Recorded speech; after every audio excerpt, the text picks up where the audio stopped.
যেহেতু আমি বেঙ্গল থেকে মানে ওয়েস্ট বেঙ্গলের ছেলে আমি, সুতরাং তিনটে টিম খেলবে সেটা আমাদের কাছে একটা গর্বের ব্যাপার। আশা করব যে তিনটে টিম আইএসএলে প্রাধান্য রেখে খেলবে। অবশ্যই ইস্ট বেঙ্গল সব থেকে ভালো রেজাল্ট করবে সেটা আমি চাইবো। আর এটা ওয়েস্ট বেঙ্গল ফুটবলের জন্য এবং যারা জুনিয়র প্লেয়ার তাদের জন্য খুব ভালো। যদি গ্রাসরুট থেকে আরও ছেলে উঠে আসে তাহলে ওয়েস্ট বেঙ্গল থেকে বেঙ্গলের ছেলেরা অনেক বেশি চান্স পাবে আইএসএলে, যাতে মানে সেখান থেকে যাতে দেশে প্রতিনিধিত্ব করতে পারে, সেটা আরও সুবিধা হবে ওয়েস্ট বেঙ্গলের জন্য। সো অ্যাজ এ কলকাতাবাসী, ওয়েস্ট বেঙ্গলবাসী, আমি খুবই খুশি। এটা চাপের জন্য, এটা চাপ, এক্সট্রা চাপ না, এটা জাস্ট একটা ভালো ব্যাপার যে আমরা এখান থেকে তিনটে টিম আমরা প্রতিনিধিত্ব করছি। Yeah, I think that it's going to be a tough opponent, Mohamed. And we played a friendly match last season, and it was very difficult game for us, very tough.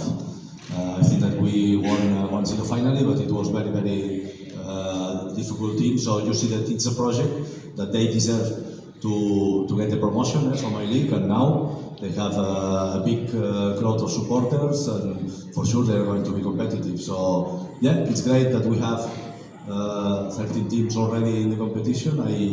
I started here in 2016, and at that moment Indian Super League has only 8 teams, so it's good. It's good for the development of Indian football that every time there is more professionalism. It brings better players to the top league, and it makes the football in India improve. No question about that.